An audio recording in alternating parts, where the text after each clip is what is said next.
start with camera roll number 17. This is Your name, who you are, what you really do. Who I am and what I really do. Let's see. I'm Jerry Garcia, and I play the guitar for the Grateful Dead, amongst other things.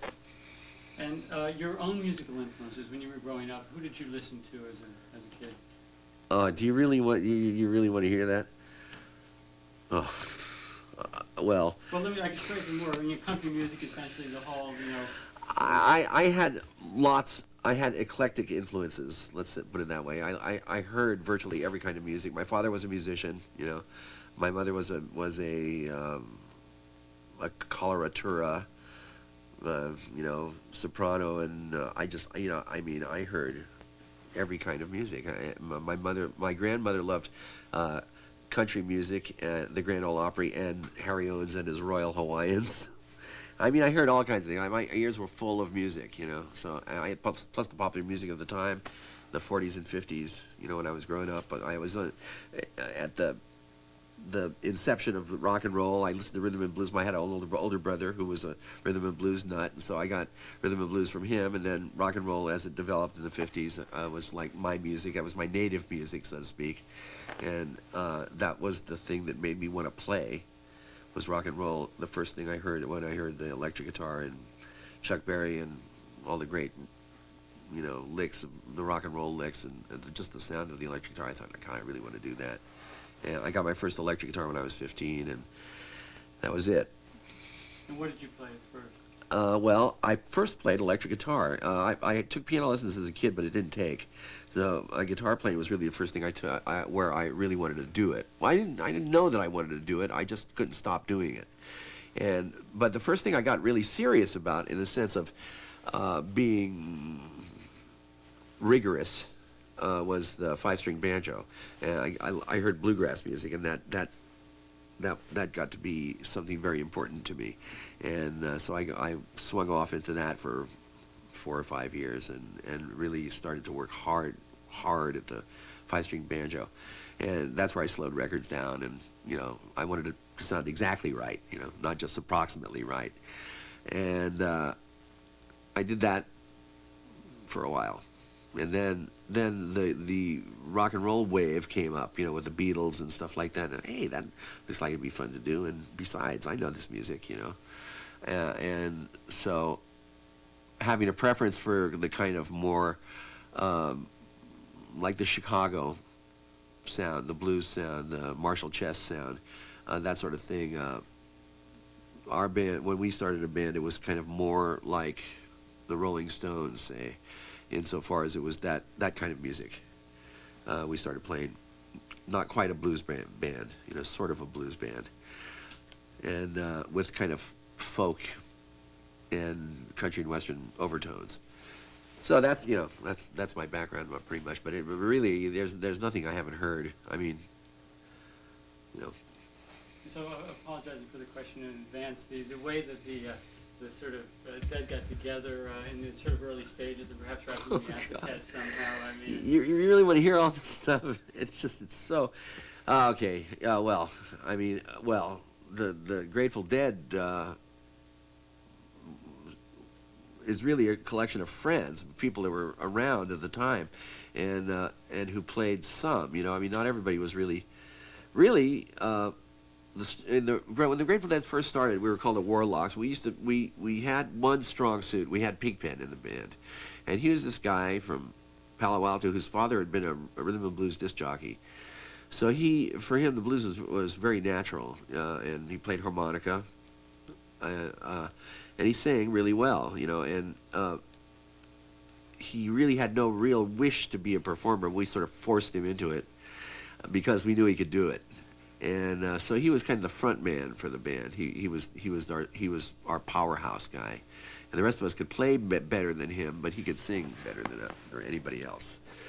So he got to be the front man for the band, and it worked well. We ended up kind of playing the divorcees clubs up and down the Bay Area, down the peninsula and East Bay and San Francisco. We ended up playing Broadway in San Francisco, which was about as far as you could go as a band in those days.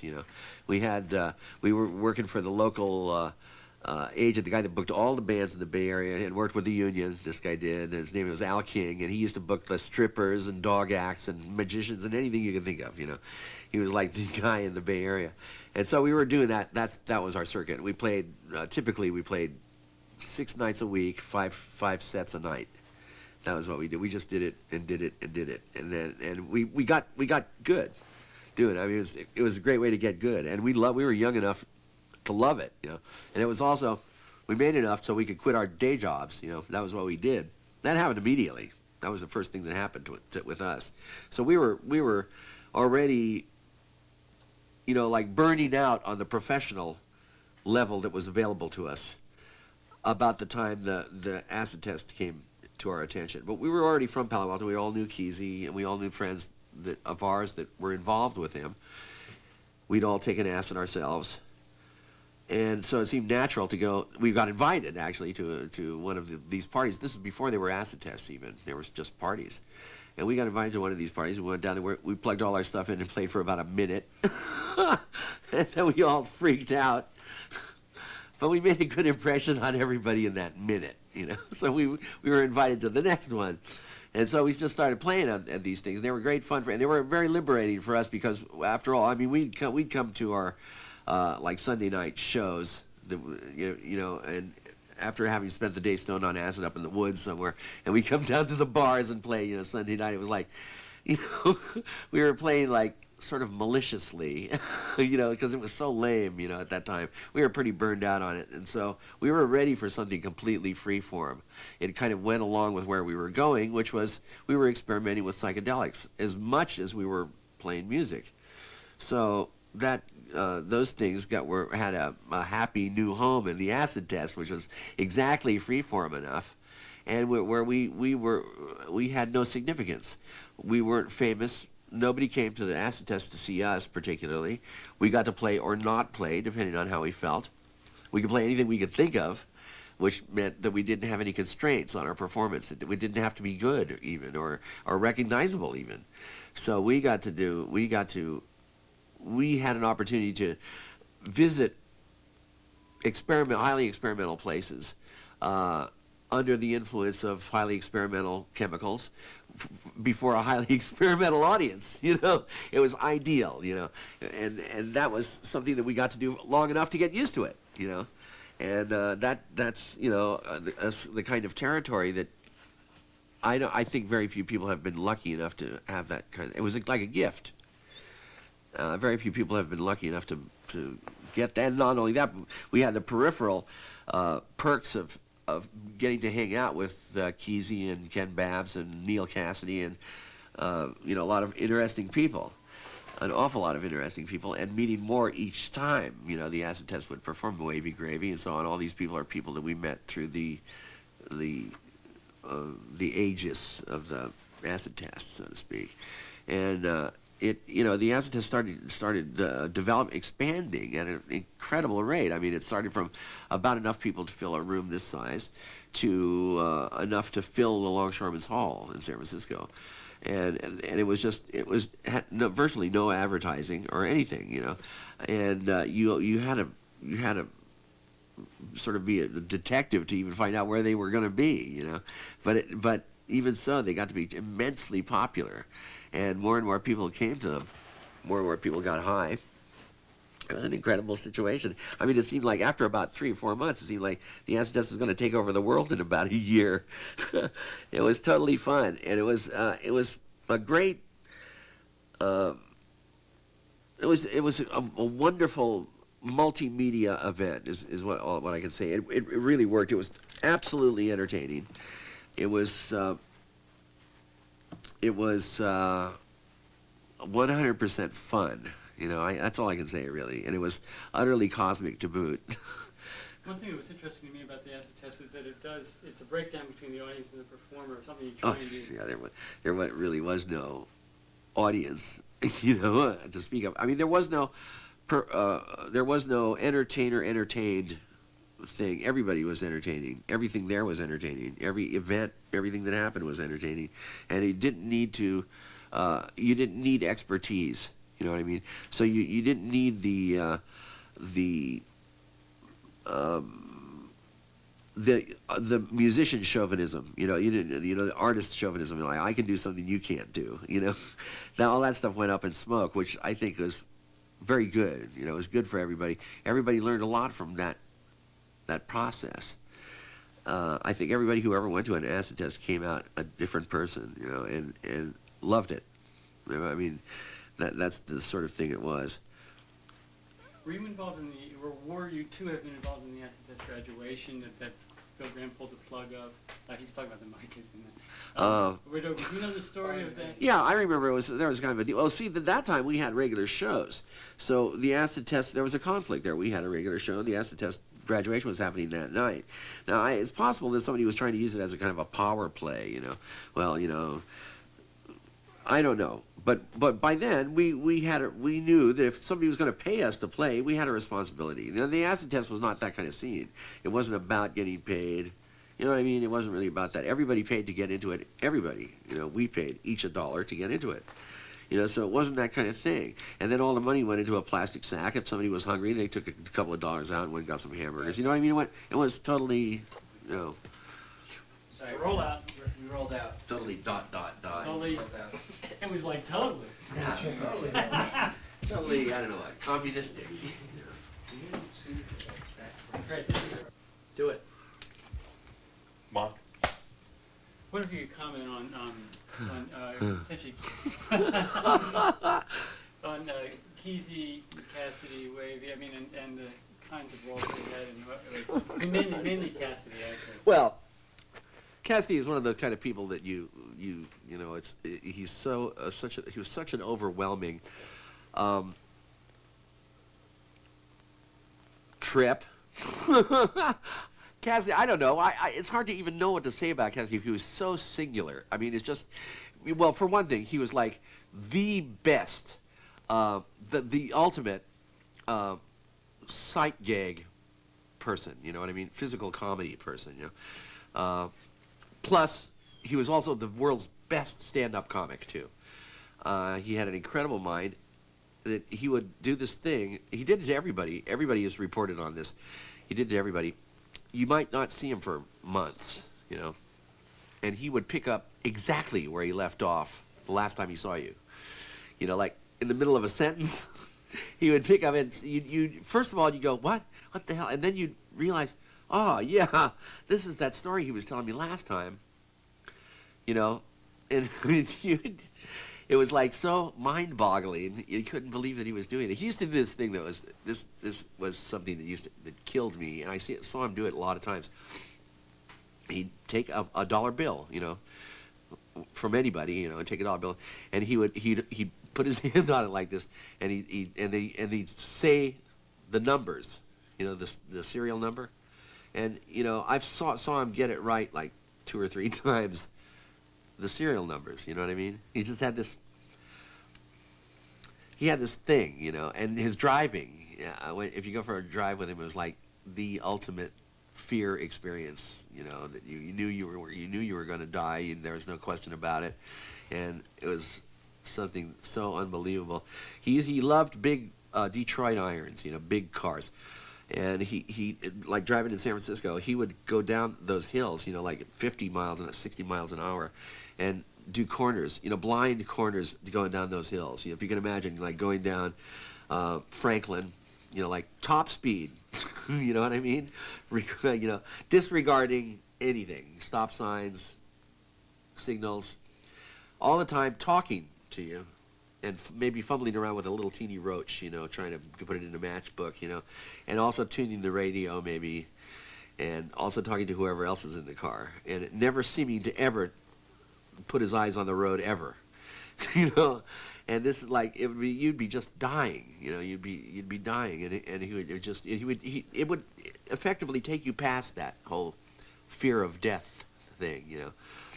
It's like a difficult experience because there's nothing else like it.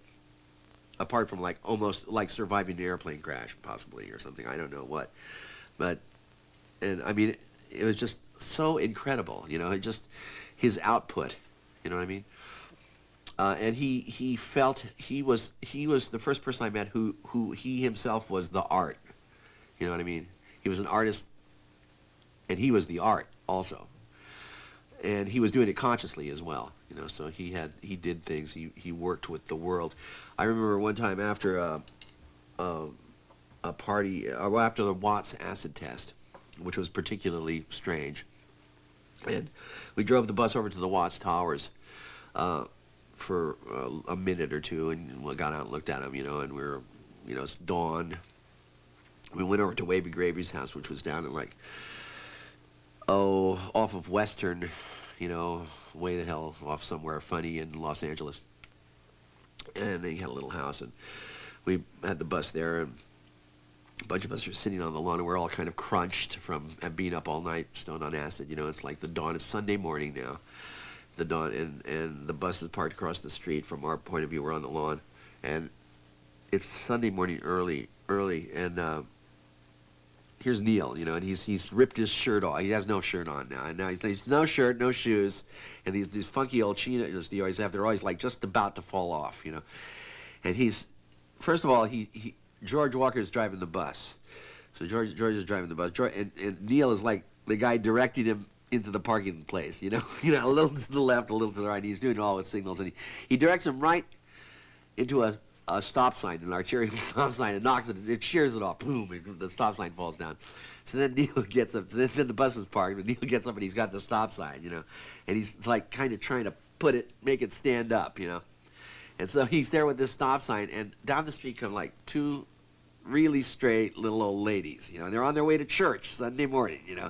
And here's Neil. He's like the cosmic village drunk, you know what I mean? He's like, and he's got the stop sign, you know. They're trying not to see him, you know, and he's doing this whole series of kind of like, "Good morning, ma'am," you know, kind of pantomime, you know, this extravagant thing all the time with. He would kind of like stand up the stop sign and then walk away from it, and it'd start to fall, and he'd grab it just as I'm about to hit, you know, and all this stuff happened, and it was like amazingly great. It was just beautiful, perfect timing, you know, and it's just extraordinarily beautiful, you know, and the way his body moved, the way he looked and everything like that was just absolutely, his face is so expressive. He would go through millions of expressions, just millions of them, and just his whole body language and everything was so communicative. It was just amazing. It was, I was dying. I thought I was going to die. It was so hilarious. It was so, and it was absolutely perfect. You know, it was like a little silent movie, a silent ballet, you know, in the morning. It lasted about maybe a minute and a half, you know, 2 minutes, but it was perfect. You know, it was like a perfect moment. It was just great. And I mean, Neil was that guy. I mean, he just could do that. You know, that's who he was. You know, he was that guy in the real world. You know, he was this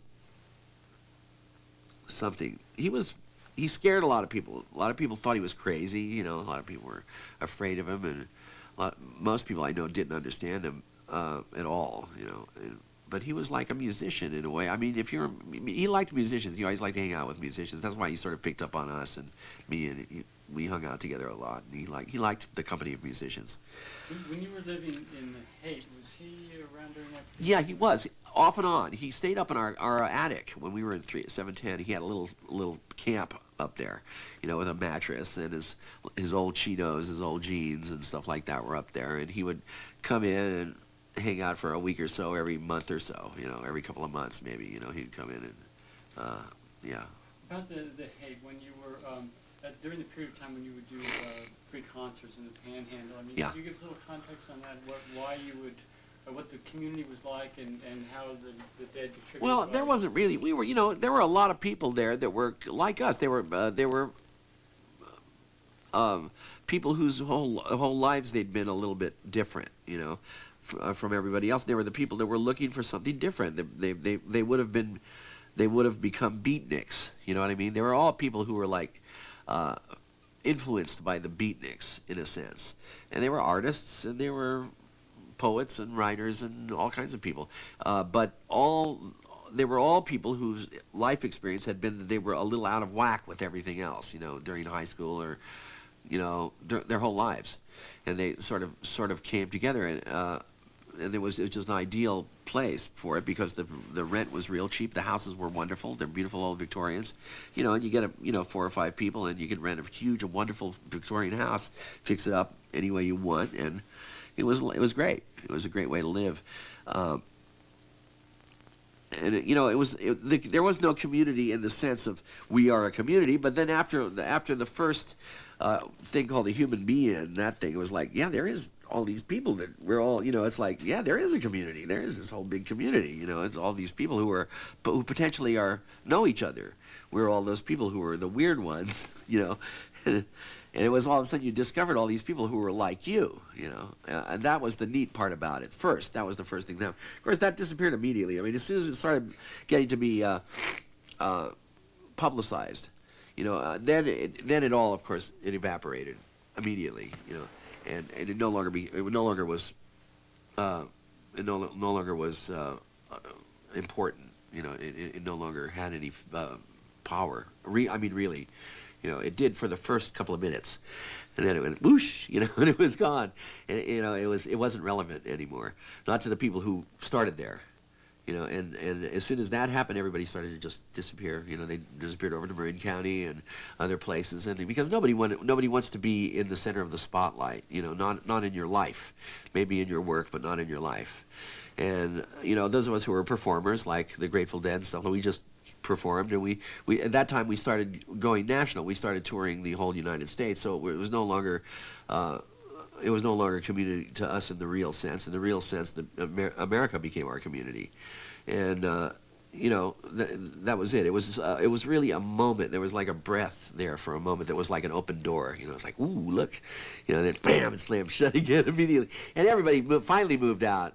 The original people there, everybody left when the tanks came down the street. The National Guard came. I mean, they hate Ashbury. Like, what was more harmless?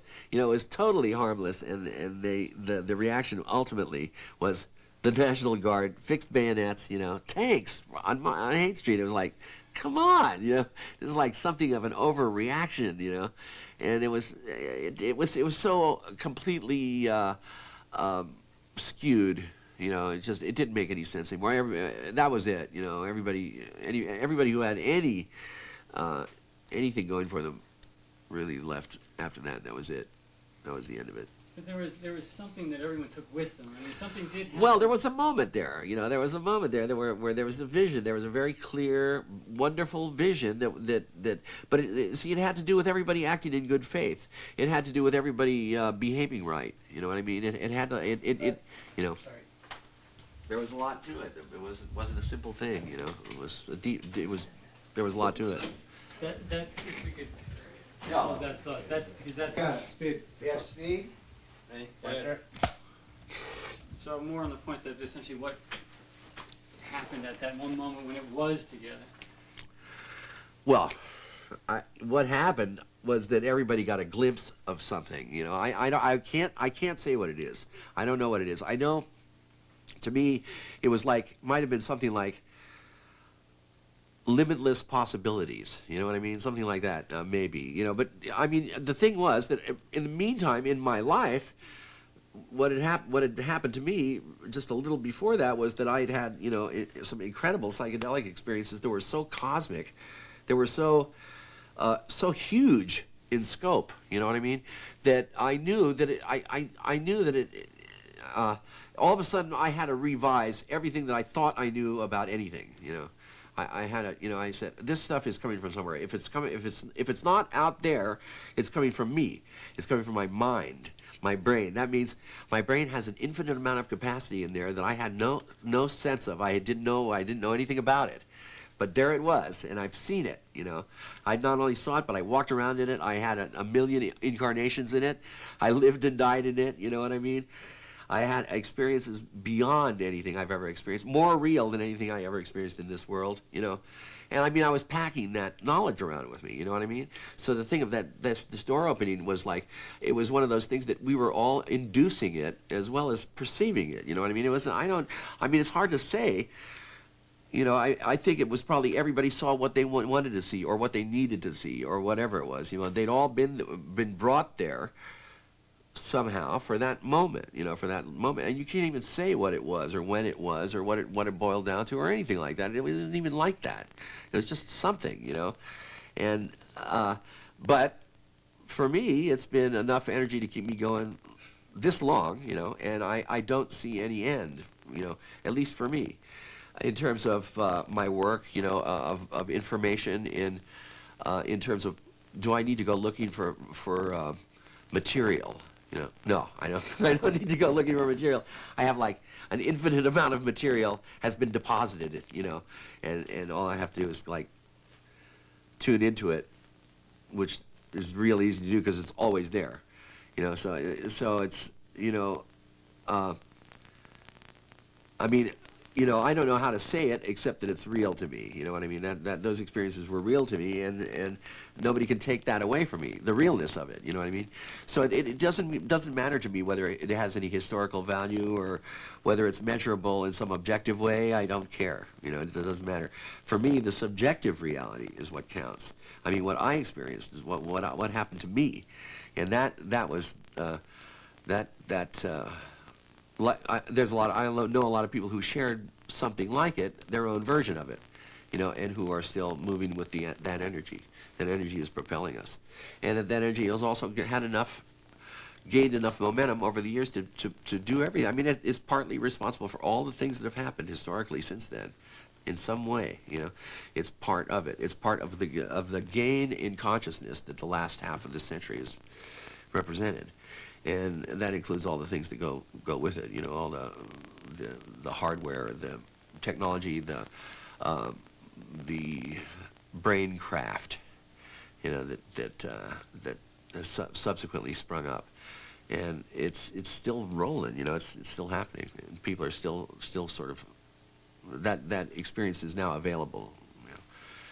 Well, what was incredible for me is that I felt everything that you just said, phrased differently in my own way. Yeah. In Vermont. Yeah, well, through the music. I don't think it's place. It's not a place. It's not place specific. You know what I mean? It's not site specific. In terms of rock and roll music, it was the music that flowed around on the albums that made people like me in different locations feel the same thing. We were doing psychedelics at the same time. Well, once you were touched by that, it was like dog shit on your shoe. You couldn't get it off, or I mean, it's part of everything you did, you know what I mean? You sort of touched by this wand, ding. Okay, now some percentage of everything you do is going to have that thing in it, and it'll communicate it to anybody who's can dig it, So when you toured in the 60s then, and going to towns, probably have never seen anything remotely like you, or your... That's for sure. I mean, how were people responding? Were they into the groove, or were they... Well, the audiences caught on. They always caught on. The people in the world, were like, not here, you don't. When you walk into a Holiday Inn or some place to say, oh no, you don't, not here, and we got that kind of reaction the first couple of years we were out. It was like, because people were used to seeing freaks then, and that was still a big novelty, So that was fun for us because it was the last chance you had to shock people, just by the way you looked, just by the way you were, You didn't even have to think about it or work at it at all. You could just walk down the street and people would go, oh my God, That was fun. We got in on the last of that, probably. The music. Well, the Grateful Dead has always been like a very chancy musical experience. And back then, what we were doing had the nature of it was that some nights it would be just awful, and some nights it would be wonderful. And if people caught us on an awful night, they went away going, "What was that?" And if they caught us on a wonderful night, they enjoyed it and they came back again. It's not totally a roll of the dice, something we never had any control of. We still don't have any control over it, but now our bad nights are accomplished. Now we can at least sound decent. If we were not experiencing authentic inspiration. If we're experiencing authentic inspiration, then something magical sort of takes over. But if we're not, now we can at least sound professional. It's just in tune. Everything is like it's supposed to be. It's an okay performance. The songs that you were doing at that time, you were doing some covers like Johnny B. Good, but Yeah. and some of your own music. I mean, how did you decide what to play? we always had a problem with deciding what to play. We've never been able to decide what to play at all. You know, so back then we were much more free form because we just were not able to decide what to play. So somebody would just start something, and the way we've handled it since then is that we still can't decide what to play, but but now at least we have a lot of stuff to choose from. Your songwriting with Hunter, I mean, has that evolved? I mean, You mean my ha-ha songwriting? It's one of those things. It's a default situation, you know what I mean? It's like somebody in the band's got to, you know, it's like one of those things where, well, who's going to play bass? The guy that plays guitar worst. That's the way it is in most bands, you know. There's like certain things. So the writing songs got it was a default thing, you know. But all of us do some writing, so that I never felt that bad about it. But for me, it's one of those things like a craft, you know. It's like throwing a pot, you know. It's a craft. There's a certain craft to it. It's not for me. I don't know whether my songwriting rises to the level of art. There's one or two songs I think I've written, and Hunter and I have written, that I think are truly wonderful, and but you know, whether anybody else thinks that, I don't know, and I certainly don't feel like I'm a wonderful songwriter. My output is very small, you know. I mean, I'm not prolific by any means. Hunter's output compared to mine is like, I'd say about 50 to 1. You know, he's like so prolific. But Hunter and I have a wonderful working relationship, so it's always a happy experience writing with him, and that's usually, I don't write unless I write with him, you know. And David is another collaborator. David Grisman is another person I collaborate with comfortably. For me, that's pretty much what I do. I am pretty much a collaborator. I'm pretty much a person who works with other people, not a person who works alone. Well, the band, the Grateful Dead is one of the most collaborational musical groups there is. I mean, I don't know if they... Collaborationistic. What is that? What? Never mind. What would that word be? you work so well as a team. You understand each other. Maybe was it partly through the kind of freeform work you did in the '60s that you developed more? You weren't doing songs so much. You're actually making music. Well, you know what it really has to do with it. The people in the Grateful Dead are pathologically anti-authoritarian. So it's just, you know, I mean, nobody can tell anybody what to do ever under any circumstances. So that produces a certain amount of. Also, if you ask somebody to play something, they'll never play it. So it produces a kind of music by confluence, you know, or by friction, or by opposites, by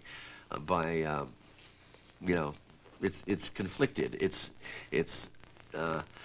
And that makes it interesting. It has a great deal of tension, you know, because everybody plays so differently from each other. I mean, it's like nothing on this earth will make me play like Bob. You know, nothing on this earth will ever make me play like Bob. And I'll be damned if I'm going to play like Phil. You know what I mean? It's like, you know what I mean? It's one of those kind of things. Each one of us experiences some version of that, you know. And it's not even something we consciously do. We just do it. It's like, it's as pure as mother's milk. You know what I mean? It's pure innocence. It's like, there's no premeditation. It's just something that's there. You know, we never decided it. We don't inspect it. We don't deal with it. It's just there, you know. And I've never once in all the years we played together have I ever been able to predict what Bob will play or what Phil will play in a given situation, or the drummers for that matter, you know. I mean, I just have no idea, you know. I don't have a clue.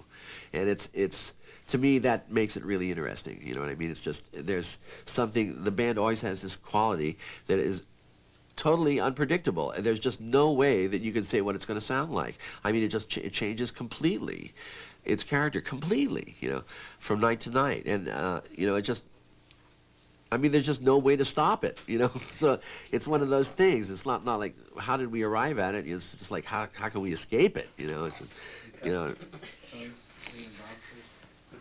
There aren't many bands that work that way. I don't know. I don't think so.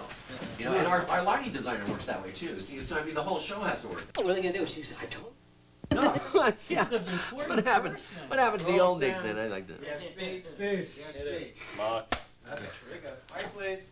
We may use a clip of I Know You Rider from the old Avalon. That, do you have any, what was the history of that song? The song? I mean, how did you bring it? Jesus. Well, it's an old folk song. I mean, it used to be like a standby, really, in the coffee houses and stuff like that. I never performed it as a bluegrass person or as a. I never was a folkie very much, you know. I just wasn't that good, you know. I mostly played in bands with other people. But I always liked that song, no matter who did it, you know. And there was like all kind of these folk versions of it and stuff like that. There were really, I mean, there were really modern versions of it, really. But I always liked the song. So I just, you know, of the ones that I could remember, the arrangements, the versions of it melodically, and as far as this chord structure and so forth, that was the one that I sort of culled from my own memory. I don't remember where I learned it. I don't remember who taught it to me or why I chose it, except it's just a nice song. And I thought it would be ideal to do with an electric band. I viewed an electric band as really, well, it's strings, you know, it's still a string band fundamentally, even though it's electric.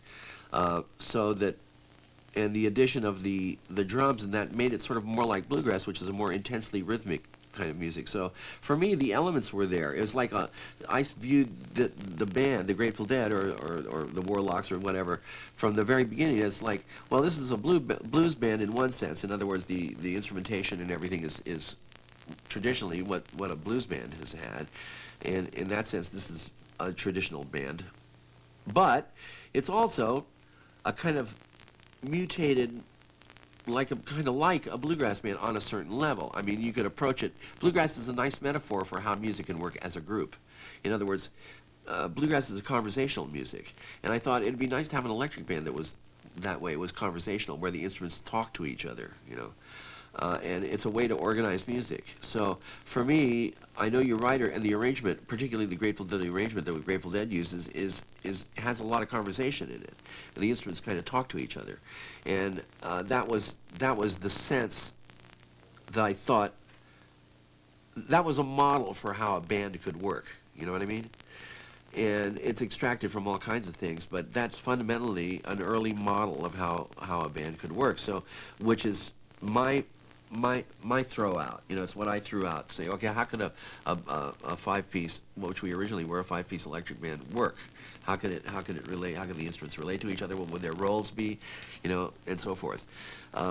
So that was, you know, that was it with bits and pieces of regular stuff. So, like in blues, one kind of style of blues, the two guitars, like Jimmy Reed, say.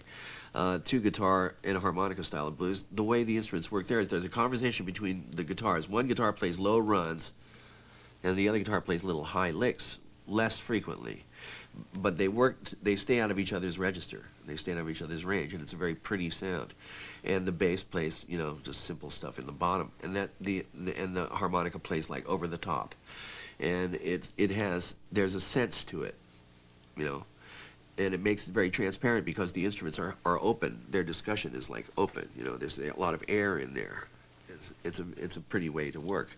So we sort of patterned the way we work, the way we approach things, kind of extrapolated from that idea. I mean, you have to decide, somewhere along the line, when you're playing, you have to decide, are we all going to play the same, or are we all going to play differently? I mean, the Grateful Dead always had the disease where we played differently, so that's what we had to work with. But luckily, that approach is not totally unknown. I mean, it's a way, a lot of music works that way. Either they work that way because the instrumentation is different, like in a string quartet, or they work that way because the music demands it. You know, like in, say, a mandolin orchestra, you know, where everybody's playing the same instrument, but they're all playing different parts.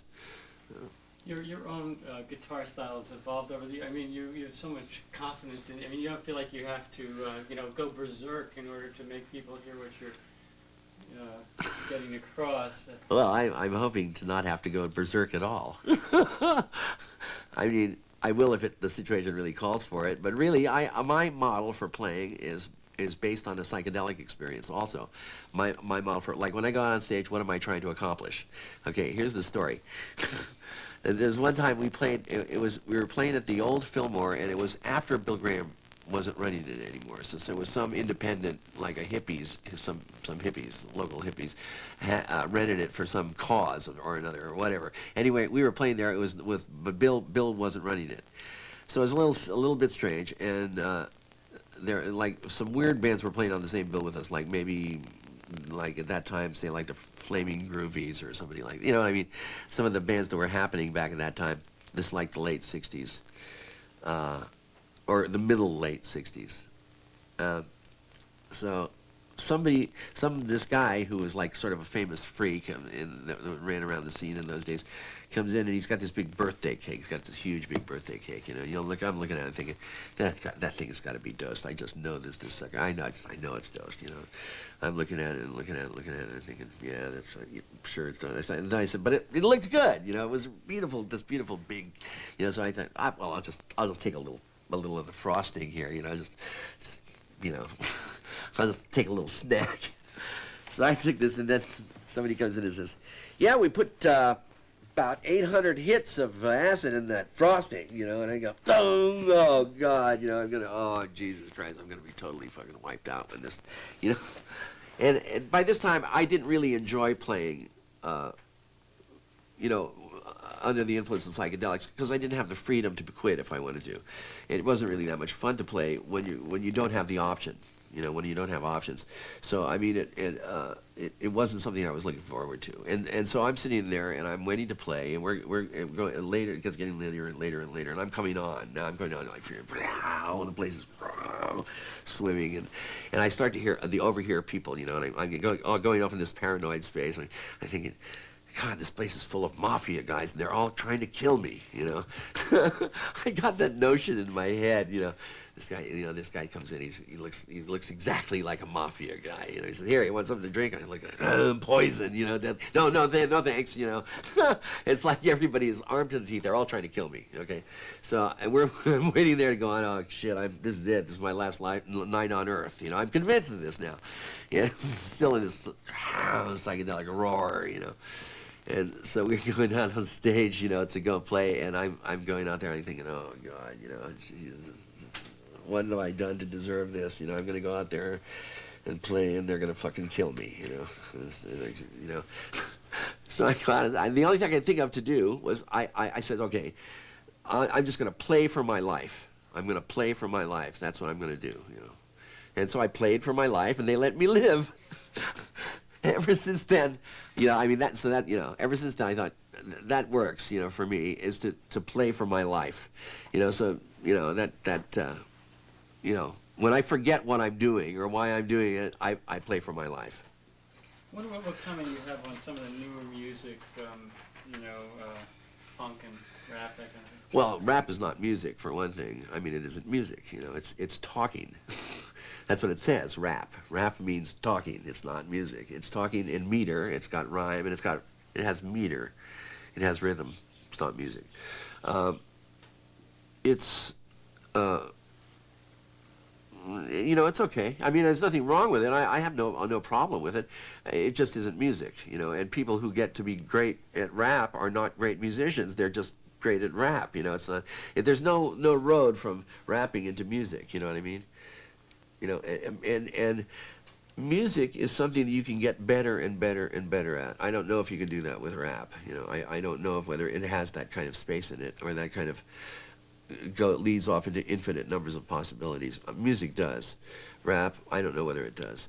Rap also has the problem of this language specific. So, you know, if you don't understand English, you know, rap is, I mean, you know, it doesn't communicate except that it sounds neat. As far as the new music goes, there isn't a whole lot in the way of new music. There's some stuff which is very derivative. You know what I mean? It's like people who are copying people who copied Robert Johnson. Say, you know what I mean? It's far removed and it's derivative. It's removed enough from the original source that the people who are playing it don't actually know where it came from, and it's like everything else. It's a way station. Anybody who's young and playing is gonna either they're gonna get better or they're gonna quit playing. You know, they're probably not gonna get worse. You know, so that means that somebody is on the ride. You know, somebody's decided to get on the music ride, and I look forward to seeing them improve. You know, with age, if they have anything going for them at all. Otherwise, you know, I don't know. But the level of expertise that's available now to any young musician is, wow, it's incredible. They can all play. I mean, technically speaking, most instruments have enjoyed an incredible increase in technical skill, and that skill, that virtuosity is available to everybody. In the old days, forget it. You know, you just, you know, I mean, if you're going to get good, you pretty much had to teach yourself, past beyond a certain point. Now these instruments have, you know, there are whole new levels of playing ability, which have made it more. Well, now it's got the thing that everything else has, which is dividing the technique from the substance. You know what I mean? It's like it suffers in a way from technique. Music does, because technique, you can get caught up in it and lose the substance. For me, music is a emotional. It's emotional in nature. It communicates emotionally. That's one of the things it does really well. And I think that if that isn't the sense of what you're doing, then I don't know what it is.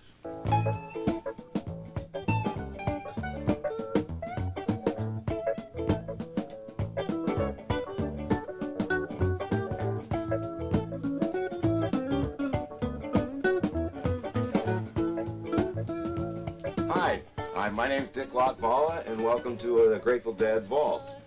Right here is some live tapes from 1972 and 71 era, the Europe 72 tour actually, which is one of our better tours. And back over here on the other side, there's all the 7-inch tapes from 69 through 81. So how long have you worked with Grateful Dead? I was hired in 1985, and I've been basically organizing the tapes since then. But I had a previous experience. I have a home collection, like I was collecting tapes since time began, so I already had some experience of organizing. Using the name Grateful Dead, how long have you been doing your home tape? My Grateful Dead collection started in 1974, and I started collecting tapes, and then I did nothing else for about 10 years. I have a huge collection at home, and now being responsible for this many tapes is just overwhelming, I should say. So could you describe where we are, how many tapes there are here? We're in one of the Grateful Dead vaults, the main one, where most of the live stuff exists, which is the important stuff from my perspective. And we have it on all different formats, and there's stuff existing from 69 through the present. So this is basically the main vault. There's other vaults with stuff from solo projects or other record projects and things like that. But what about other band members' tapes? that's what I was saying, solo projects. There's downstairs, there's Mickey's area. Well, actually, this is Mickey's area right here, and then Jerry's area is over here. And then Bob has an area downstairs, and, you know, Hunter has an area. There's a whole bunch of different people's solo things that exist downstairs. So how many live recordings do you figure there are? Geez, that's really almost impossible to determine, you know. I mean, there's thousands and thousands of tapes. There's a group of people that, you know, got into estimating how many shows and documenting them, and there's, you know, a couple thousand shows, so each show generates a lot of tapes, just the live stuff that exists. Yeah. How many tracks are on the different tapes during different years? If you could take us through this. Two-track. Oh, well, in the beginning, they only recorded 2-track, except when they were recording for an album or something like that. And then it would be multi-tracked, some of the live shows when they were doing a live album. But basically, there's just 2-track tapes from the 69 through 81. And then digital happened right after that, so our tapes were put on digital. But that's still not multi-track, you know. So most of the stuff is basically 2-track, and a few shows on multi-track. What we have here that you're looking at is one of the better Grateful Dead tours in 1972, Europe. It's multi-track tapes, and there's about 25 shows, some of which we'll eventually release on as part of our live vault release program. But this is just one of the awesome tours that we hopefully get to hear someday, some of the shows. What album did this become? Oh, this would be under the live vault release program. You know, we have like a Dick's Picks, which is this 2-track stuff that's you can't mix or mix down in any way, and then the multi-track stuff is more special stuff that is we call the From the Vault series that was started a couple of years ago. What So is Dick's Pick? that's basically the same live vault release stuff, but not multi-tracked. It's just 2-track shows, of which there's lots, but there's a lot of problems with them, you know, like the shows weren't recorded for posterity. They were just recorded to hear the next day, so you get a lot of missing parts of the show. So there's a lot of problems with the 2-track. Multi-track, on the other hand, you can mix down and make it sound very, very decent. So there's 1, 2, 3. What do those numbers mean on the? That's just a cataloging system according to, you know, putting them in a book. This doesn't refer to any particular thing. The shows are what, you know, I look for, like the dates are right here. I mean, it says bass, drum, floor, tom. If you could Oh, walk those through that. right in here. These are what's on the multi-track.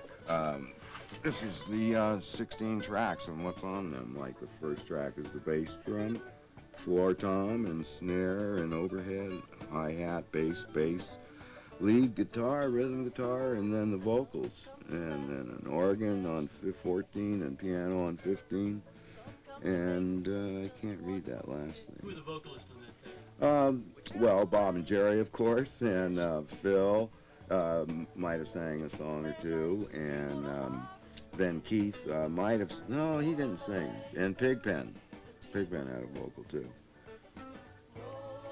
All right, what you're starting to look at now, as contrasted with Dick's Picks, is Dick's Mess. This is an area where I need to fix up a lot. This is one of the band members' areas where he has all his projects. This is Mickey Hart's area. And it goes along on the other wall here and then the next alcove. And this boy generates a lot of music. This is some more of Mickey's tapes here, and now you're going to be seeing the 7-inch tapes in the back there. Those are live shows, which is very good stuff there. And just on the right is Jerry's section, where some of his live album work is documented here on 2-inch multi-track tapes. What you're looking at now is some of the multi-track tapes. This is the Jerry 14-inch multi-track. This is Jerry Garcia Band live show and a couple other shows coming up here. And then the Winterland 1974 Winterland shows are down here further. And if you go a little more down, you'll see the 1972 Europe live tour. There's some 25 shows that exist from that tour, and there's some of the better shows that the Grateful Dead have ever performed.